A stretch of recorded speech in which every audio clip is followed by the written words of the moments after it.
tous et bienvenue sur Batmanon prend son bouquin. On se retrouve aujourd'hui pour parler des lectures que j'ai fait durant le confinement parce que comme tout le monde j'ai été confinée 2 mois et heureusement j'ai enfin réussi un peu à me remettre à lire. Là j'ai lu une dizaine de bouquins en 2 mois donc c'est plutôt pas mal. Encore une fois il y a un peu de tout donc on commence dès maintenant pour vous en parler. Le premier livre que j'ai lu durant le confinement il s'agit de Attachment de Rainbow Rowell. Rainbow Rowell vous savez c'est un peu l'autrice qui écrit plein de lectures doudou que tout le monde adore et c'est vrai qu'elle a un certain charme dans sa plume qui fait qu'on y retourne toujours. Ça raconte l'histoire de Lincoln qui en fait a un job assez bizarre. On est dans les années 90 je crois, 99 vous voyez, juste avant le grand boom de l'an 2000. Donc les mails commencent un petit peu à se démocratiser dans les entreprises, mais comme les gens en profitent grave du coup pour papoter au lieu de faire semblant de travailler, Lincoln lui son travail c'est de surveiller les emails des gens, donc il les lit concrètement, et d'envoyer des attention, ça concerne pas le travail, arrêtez. Sauf qu'il va suivre la correspondance de 2 copines, Jennifer et Bess, donc 2 collègues de bureau, qui en fait à travers leurs emails se racontent toute leur vie et au lieu de les signaler, il va petit à petit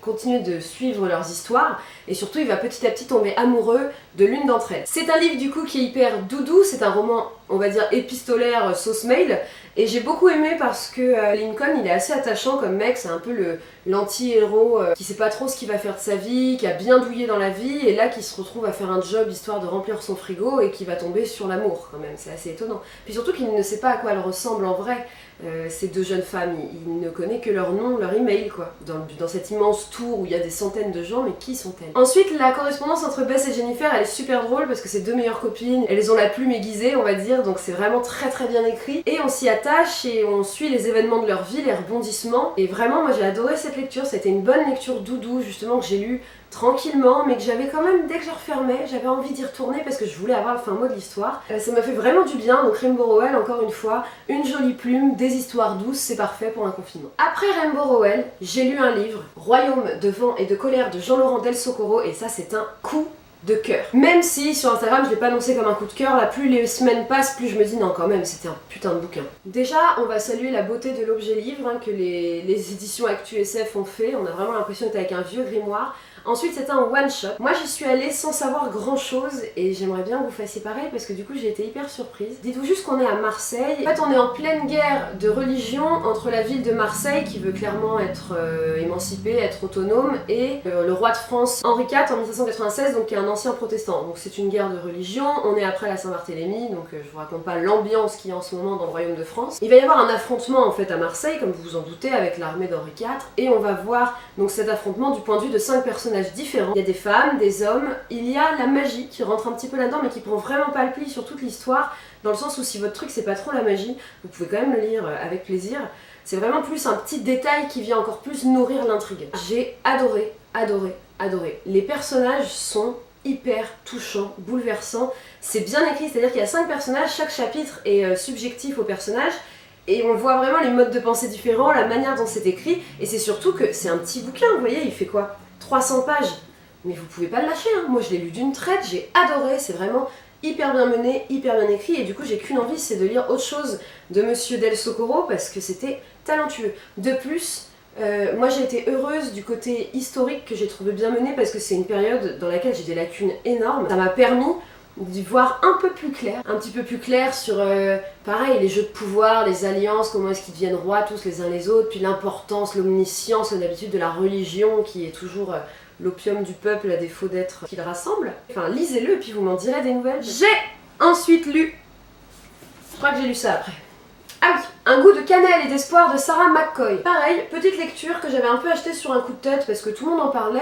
On est en 1944 en Allemagne. Nous suivons, comment s'appelle-t-elle déjà cette jeune femme ? Elsie, qui a 16 ans, qui est une jeune femme fiancée à un militaire assez hautement placé au sein du régime nazi. Et du coup qui s'apprête à se marier dans cette Allemagne en guerre. Tu connais l'histoire de la vidéo qui se coupe et toi tu continues de parler pendant 20 minutes dans le vide ? C'est ce qui vient de se passer. Donc du coup j'ai parlé de plein de choses qu'il faut que je recommence. On parlait donc de Un goût de cannelle et d'espoir, donc qui raconte l'histoire d'Elsie, une jeune femme, 1944 en Allemagne, qui va épouser un haut militaire nazi. et qui un jour va se retrouver à devoir faire un choix qui est de cacher ou pas un petit garçon d'origine juive. Parallèlement à cette histoire, 60 ans plus tard nous sommes aux États-Unis et on suit une autre histoire, celle de Reba, qui est journaliste et dont mon boulot là c'est d'aller interroger une vieille allemande pour lui demander comment on fêtait les fêtes de Noël en Allemagne. Et devinez sur qui elle tombe? Elsie. Et qui, au lieu de lui raconter ce que font les Allemands pour la Saint-Nicolas, va plutôt lui raconter cet hiver-là, ce Noël-là en 1944, quand elle a dû faire ce choix de cacher ce petit garçon chez elle. C'est hyper émouvant, évidemment, parce que ça fait appel à des émotions et à des valeurs que nous partageons tous, à savoir protéger les enfants, la différence entre le bien ou le mal. C'est bien écrit, c'est pas, j'ai pas eu un coup de cœur pour la plume, mais c'est vraiment assez bien écrit, ça touche à des choix difficiles à faire, parce que moi je me suis toujours demandé quand je lis des livres de guerre, mais moi j'aurais fait quoi? Et j'ai toujours pas la réponse, de toute façon je crois que je ne l'aurai jamais, à moins de la vivre moi-même, ce que je ne souhaite pas. L'histoire parallèle donc de Reba, cette journaliste qui a un moment un peu charnier de son existence, où elle est fiancée, mais elle sait pas si elle veut se marier, elle est pas forcément hyper épanouie dans son travail, en fait elle est pas épanouie dans sa vie, et du coup elle est un peu en train de se demander si elle va dans le bon sens ou s'il faut qu'elle change tout maintenant avant de sombrer. C'est assez intéressant comment l'histoire d'Elsie va faire écho et va l'affecter et l'aider à faire des choix actuels dans sa propre vie à elle, alors que les choix ne sont pas du tout de la même envergure. Sarah McCoy, elle a fait quelque chose que j'ai trouvé très intéressant. Fiancée de Reba, c'est un Mexicain qui est garde-frontière, qui du coup s'occupe de ramener les personnes mexicaines qui traversent la frontière pour rentrer aux États-Unis et de les ramener à la frontière à chaque fois. Il est en grande souffrance de faire ce travail, et ce que j'ai aimé, c'est qu'elle a fait un parallèle assez pertinent que je n'avais jamais vu entre la situation donc, de ces Mexicains qui veulent rejoindre les États-Unis pour fuir la pauvreté, la violence, la détresse de leur pays, à ces réfugiés de guerre, ces juifs ou qu'importe, autres, ces gens qui n'avaient plus d'endroit où se sentir en sécurité et qui pareil fuyaient ou se cachaient. Alors non, elle n'a pas pris des gens en détresse avec des gens en détresse, on mélange tout ça et on fait un méga gâteau de détresse. Non, elle a été plus maligne que ça quand même. Elle a vraiment fait des parallèles intéressants, pertinents et qui m'ont donné un autre regard sur la situation actuelle des immigrés mexicains aux États-Unis. Situation qui est compliquée depuis des années et qui n'est pas prête de s'arranger au vu du président en place actuellement. Et le livre en lui-même voilà, est touchant, c'est une belle histoire. Par contre, vous n'allez pas arrêter d'avoir envie de manger parce que on est dans une cuisine, dans une boulangerie-pâtisserie où ça n'arrête pas de parler de bouffe. Moi, je me suis mis à faire de la pâtisserie tout du long. Voilà, donc j'ai fait des cookies, j'ai fait des crêpes, j'ai fait des gâteaux, j'ai pas arrêté. Voilà, attention à vos estomacs parce que c'est un livre qui donne faim. J'ai ensuite lu un livre classique parce que mon défi des 10 classiques de 2020, je suis carrément à la bourre, j'ai pas commencé. Du coup, je me suis dit, allez, vas-y, lis-en, prends-en un petit pour commencer. Et j'ai pris Des souris et des hommes de John Steinbeck. Et alors là, waouh! Quand j'ai pris ce bouquin, je savais pas de quoi ça allait parler, et puis clairement, la quatrième de couverture ne m'aidait pas du tout. Et j'ai été bouleversée. Des souris et des hommes, ça raconte l'histoire de deux hommes, deux vagabonds, donc au début de la création des États-Unis d'Amérique. Vous savez, c'est des hommes qui vont un peu de ranch en ranch, de ferme en ferme. Ils y travaillent, ils gagnent un peu de sous, puis dès qu'il n'y a plus de travail, ils s'en vont en quête d'un autre endroit où travailler. Donc voilà, c'est un peu des gens sans domicile, c'est le cas de le dire, qui vivent dans une très grande pauvreté et qui donnent un coup de main à droite à gauche en échange du gîte et du couvert. Donc on va dire que ce sont, comme habituellement dans les histoires de Steinbeck, des hommes en itinérance. Là ensuite deux hommes qui ont l'air de se connaître depuis l'enfance au vu de leurs discussions et qui vont arriver dans un nouveau ranch, et en fait il y en a un des deux qui est un petit peu Forrest Gumpé, il a un petit retard mental, voire je dirais même à mon avis un handicap mental certain, et l'autre du coup le prend un peu sous son aile, en prend soin, lui donne des conseils pour pas trop se faire remarquer, pour pas se faire embêter quoi. Ils vont arriver dans ce ranch et en fait ils vont juste partager des discussions, des rêves, des envies avec les autres personnages de ce ranch, et en fait il y a une thématique qui revient selon moi, c'est cette idée de la liberté. Qu'est-ce que c'est être libre? Qu'est-ce que c'est avoir des rêves? De quoi on a vraiment envie et besoin pour être heureux? Et c'est hyper touchant parce que leur rêve c'est juste d'avoir un petit coin de terre et d'avoir leur propre ferme pour y faire pousser leurs propres légumes et juste vivre ça quoi, vivre du travail et de la terre. Et je trouve ça hyper beau. La réalité sera tout autre, il va se passer quelque chose de bouleversant qui moi m'a mis sur le cul. En termes de... déjà j'étais surprise, et en termes d'émotion, on va s'en rappeler quoi, je vais pas l'oublier. Dès qu'on me dira des souris et des hommes, j'aurai cette image là en tête et ça m'a vraiment touchée. Je m'y attendais pas, Vous savez, moi je suis pas très classique parce que j'ai toujours trouvé ça un peu difficile, voire indélicat de décider que telle œuvre est un classique et telle œuvre n'en est pas, du coup celle-là sera étudiée et pas elle, enfin une sorte d'élitisme dans les classiques qui me dérange, comme quoi il faut avoir lu ça pour être cultivé, alors que non, juste lisez ce que vous voulez et ce sera déjà très bien. Mais là je me suis interrogée sur qu'est-ce que ça devait être vraiment un classique. Je suis pas prof de français, hein, donc je dis sûrement des grandes, des bourdes, des choses qui vont se faire lever les yeux au ciel des gens qui ont une culture littéraire bien plus élevée que la mienne. Mais pour moi, un classique à l'égard Des souris et des hommes, c'est un livre qui, qu'importe l'époque où on le lit, il traverse le temps et qu'importe la classe sociale à laquelle vous appartenez, votre genre, votre âge, il va interroger en vous des choses vraiment profondes et les mêmes choses en fait. Là, Des souris et des hommes, je pense que toutes les personnes qui le lisent vont être émues d'une manière ou d'une autre parce que ça fait écho à des questions intemporelles qui sont l'amour, la loyauté, notamment celle qu'on a envers ses amis, les rêves, qu'est-ce qui prime au milieu de tout ça, la liberté. Alors vous allez trouver des super vidéos avec des analyses littéraires et tout, moi c'est clairement pas le but de la mienne, hein. Moi c'est juste de vous donner envie de le lire. Je vous dis vraiment, j'ai été sur le cul. C'est le meilleur argument, le meilleur compliment que je peux faire à ce livre. J'ai corné plein de pages qui m'ont tracassé. Ouais, non, très bon livre, lisez-le. Bon, là on passe à un tout autre registre. J'aime bien alterner mes lectures. Et alors là, j'ai lu un livre qui a été pour moi la déception du confinement. Vraiment, je me suis forcée à le finir. Il s'agit de Cogito de Victor Dixon. Quelle déception, sachant que j'aime cet auteur et que j'avais adoré sa saga Phobos. Quelle grande déception alors que ce livre est tellement joli. Mais je me suis ennuyée en me disant quand est-ce que ça démarre. Je voyais les coups arriver et en fait j'ai eu l'impression que Victor Dixon il a répété le même schéma littéraire pendant tout le bouquin en fait. Les mêmes rebondissements, les mêmes trucs pour qu'au final ça se termine comme ça, vraiment grosse déception. Lisez-le, faites-vous votre propre avis. Moi en tout cas, bah voilà, ça ne l'a pas fait. On est dans un futur où la robotique est omniprésente, encore plus qu'à notre époque, et a complètement remplacé les êtres humains dans beaucoup de travail, enfin partout dans la société. Ce qui, au lieu de nous faciliter la vie, a créé encore plus d'inégalités et d'écarts entre les riches et les pauvres, parce qu'en fait les robots faisant tous les jobs, les pauvres n'ont plus du tout de travail. Donc plus de rentrée d'argent, ils vivent dans des sortes de cités verticales immenses de pauvreté, vraiment ouais, cette idée verticale, moi j'ai d'immeubles qui sont reliés les uns aux autres et autres, pendant que les riches, eux, vivent dans des énormes baraques. Et nous on suit Rebecca, qui a 16 ans, qui vit du coup dans ces quartiers défavorisés et qui n'arrive pas à avoir son bac. Elle va participer à un concours où on lui propose d'aller sur les îles Fortunées, donc c'est les îles qui appartiennent aux grands maîtres de la robotique, voilà, le Steve Jobs de l'époque. Ils vont être les premiers à tester une puce qu'on va leur implanter dans le sang, je crois, c'est ça, pour qu'ils acquièrent tous les jours des connaissances. Et en fait on leur dit voilà, si vous faites ce stage, clairement vous avez votre bac à la fin. Évidemment c'est un stage pour petits enfants de milliardaires et ils proposent, je pense un peu pour revaloriser leur société, enfin leur image, à 3 jeunes personnes défavorisées d'une manière ou d'une autre, de rejoindre ce stage avec les enfants de riches. Et évidemment, on a le droit à tous les clichés possibles, des petits enfants de riches qui sont intolérants, méchants, débiles, voilà, ok l'argent peut créer ça, mais pas que, hein. Avoir de l'argent ça vous rend pas forcément imbécile. Et des 3 gamins qui sont en galère et qui eux forcément ont des belles valeurs et sont... non, hein, c'est pareil, je connais plein de pauvres très cons. Donc ça déjà un peu déçu, mais bon voilà, je me suis dit, c'est pas là-bas de toute façon que j'allais chercher de la nouveauté. Moi je voulais surtout voir tout ce côté à la robotique qui m'intéressait beaucoup, un peu science-fiction. Et en fait, c'est long à démarrer, mais quand je vous dis long à démarrer, j'en étais à plus de la moitié, je me disais mais quand est-ce que ça démarre ? C'est bon, on a compris, vous avez une puce, vous avez des connaissances, oh il y a 2-3 petits couacs, ça s'engueule entre les ados.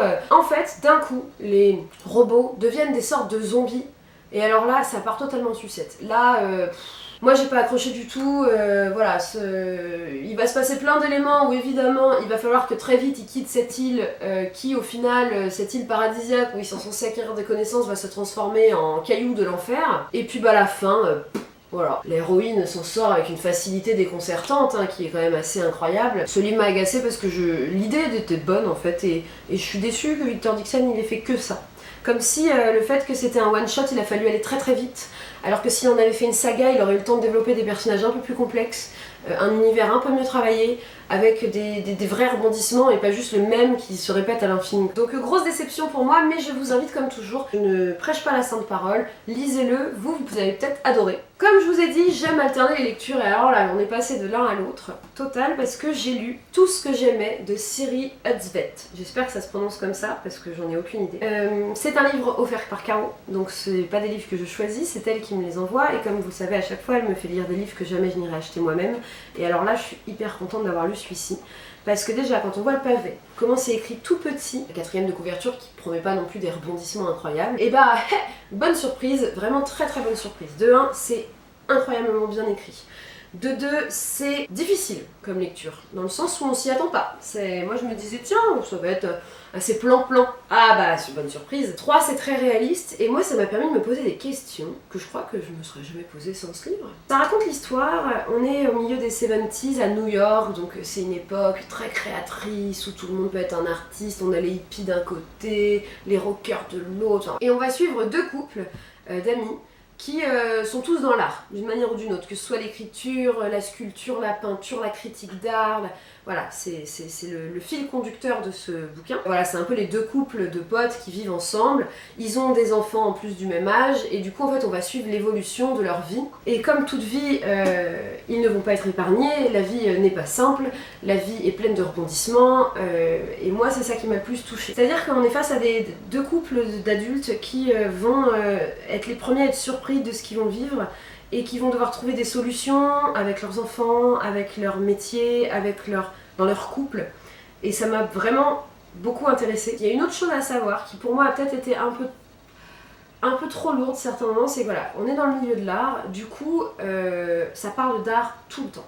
J'adore ça, mais là moi j'ai une culture en art plastique particulièrement vraiment proche de zéro, et là je voyais, on parlait que de peinture, d'artistes, et puis ça nous décrivait des artistes sûrement fictifs, mais de l'époque, leurs installations, et je trouve que c'est très très dur en fait, malgré les dizaines de pages de descriptifs, des fois d'imaginer ces œuvres d'art qui font plus office de performance artistique que vraiment de performance plastique parfois. Des fois ça durait trop longtemps quoi, on nous décrivait une expo, ça prenait 15 pages, alors que moi j'avais qu'une envie, c'était de savoir ce que le personnage 1 allait dire au personnage 2. Donc c'était le seul truc qui pour moi a amené quelques longueurs.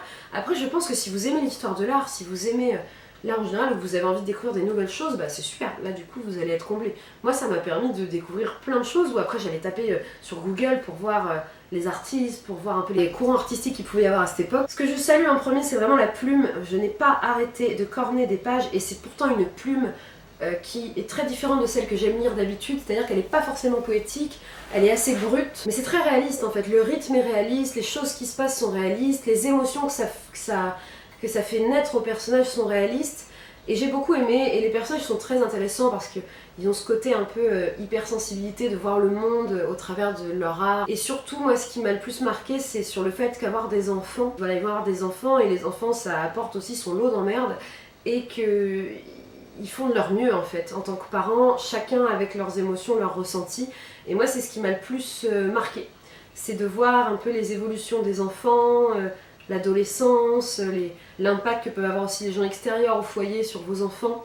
Ça vous échappe un peu. Donc ça a été une très très bonne lecture, et surtout ça m'a donné envie de lire d'autres livres de cette autrice parce que j'ai adoré. Bon, ensuite j'ai lu des trucs vachement cool et vachement plus légers. Parce que ça avait fait 2-3 lectures à John Steinbeck, et tout ce que j'aimais, voilà, c'est des livres qui travaillent. Donc après je suis passée à Et je danse aussi, de Anne-Laure Bondou et Jean-Claude Mourleva. Et j'avais mis un coquelicot dedans, regardez. Oh non, mon coquelicot! Ça c'est super chouette. Ça je l'ai dévoré comme on dévore un bon petit paquet de chips devant un bon film.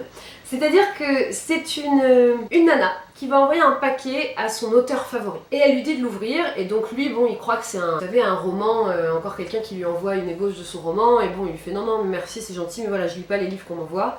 Et donc elle dit ah non mais c'est pas un livre, et en fait il va y avoir tout un échange de mails avec ce mystère de mais que contient l'enveloppe, mais c'est surtout que entre les deux personnages il va naître une amitié excellente, et mon dieu qu'est-ce qu'ils écrivent bien, mais qu'est-ce que c'est drôle, qu'est-ce que c'est pétillant leur email, leurs échanges d'emails, on n'a jamais envie de s'arrêter hein.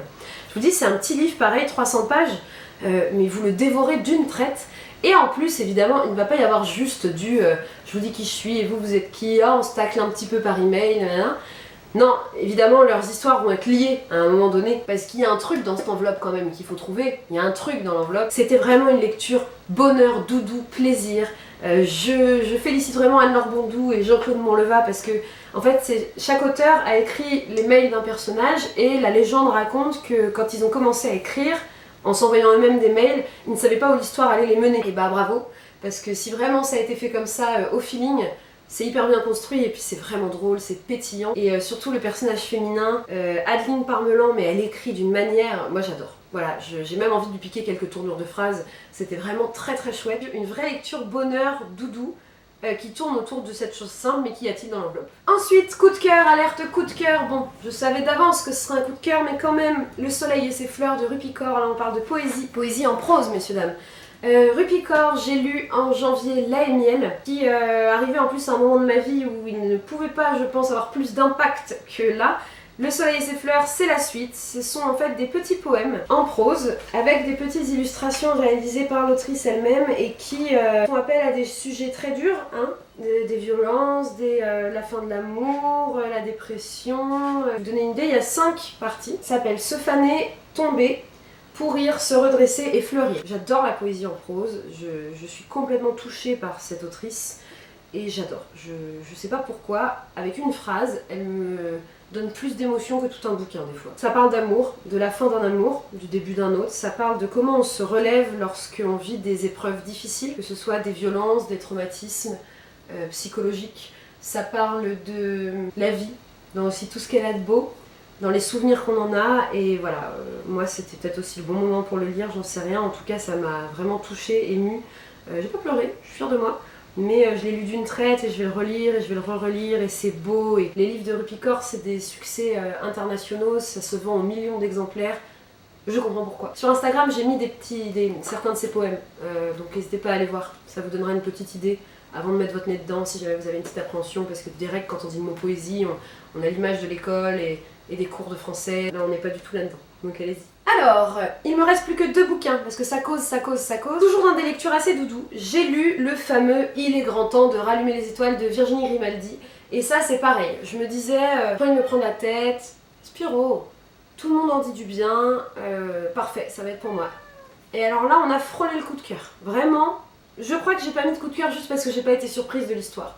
Et que pour moi, le coup de cœur, c'est vraiment quand il y a tout qui... Tout, vous êtes surpris, vous êtes conquis, il y a la totale, quoi. C'est le cœur qui donne des coups. Et là j'ai adoré la plume, j'ai adoré les personnages, j'ai adoré les questions, le sujet, j'ai tout aimé, tout aimé, mais j'étais pas surprise. Donc je me suis dit, allez, on est à la limite, ce sera une très bonne lecture.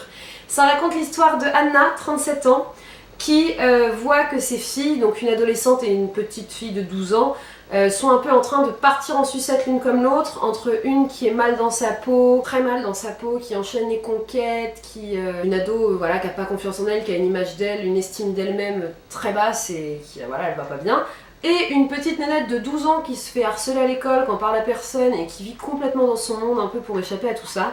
Elle décide, alors qu'elle n'a pas un rond, de prendre toutes ses économies et au lieu de rembourser ses dettes, elle les emmène voir les aurores boréales, partent toutes les 3 pendant 2 mois, un road trip avec un camping-car et elles vont faire donc Danemark, Norvège, Suède, Finlande. Elles vont rencontrer des gens sur la route qui vont devenir leurs compagnons de voyage en fait. Et l'histoire de ces gens en parallèle de la leur, ça va les aider en fait. Le voyage ouvre l'esprit et les cœurs et là c'est clairement le cas de le dire. J'ai aimé cette relation complexe qu'a cette maman avec ses filles, c'est très réaliste. J'ai aimé comment elle fait toute sa vie, ces gamines, pour les sauver du mieux qu'elle peut alors qu'elle a ses propres problèmes, ses propres questionnements. C'est une maman qui est jeune, hein. Elle a été maman très jeune, elle est seule. Voilà, le papa, on comprend qu'il y a une séparation pour une raison qui est très précise, qui va être amenée dans le bouquin. C'est le rapport avec ses enfants à l'adolescence, à l'enfance, et surtout c'est raconté par les 3 en fait. Donc vous avez des moments racontés donc par la maman, de son point de vue, par celui de l'ado de 17 ans, et par Lily, qui a été mon coup de cœur. Cette petite fille de 12 ans qui écrit à son journal intime et qui te raconte leurs aventures. Et alors elle, moi c'est la fille que je veux avoir, quoi. Elle me fait complètement craquer, elle est complètement délirante, elle vit dans son monde avec ses animaux, elle a un don pour mélanger les expressions. C'est-à-dire que ça va être, au lieu de dire la cerise sur le gâteau, la cerise dans la botte de foin, c'est à mourir de rire. Les chapitres de Lily, et ils sont touchants quand même parce qu'elle parle de choses importantes pour elle, du regard de ses 12 ans, et c'est tellement touchant, tellement drôle. Moi j'aime vraiment beaucoup, beaucoup, beaucoup, beaucoup ce livre. J'ai beaucoup aimé, et puis en plus, vous le savez, moi je rêve d'aller dans les pays scandinaves. La Norvège fait partie de mon top 5 des pays où je veux aller, et là, mais alors là, moi je n'avais qu'une envie, c'était de me barrer. Alors, en période de confinement, ça m'a permis de voyager d'une autre manière. Me barrer, prendre mon chat sous le bras et partir. Partir, aller voir de moi-même ces paysages grandioses, marcher, découvrir, goûter des nouveaux plats, rencontrer des gens et partager avec eux des moments tellement forts qui sont les rencontres de voyage. Alors tu les reverras jamais, des fois tu les as vus 2 jours et tu as partagé avec eux des moments plus forts qu'avec tes amis que tu as depuis 10 ans. C'est incroyable et c'est très bien expliqué. Vraiment, on n'était pas loin du coup de cœur, c'est une super lecture. Je comprends le succès de ce livre, donc pareil, vous pouvez y aller, ça fait du bien. Et donc, le dernier livre que j'ai lu durant ce confinement, il s'agit de Toutes les histoires d'amour du monde de Baptiste Beaulieu, que lui, j'avais repéré il y a longtemps. Et je crois que je l'ai pris parce que je l'ai trouvé sur Gibert à vraiment pas cher. C'est l'histoire d'un monsieur qui va trouver une vieille malle dans son grenier dans laquelle il y a des lettres.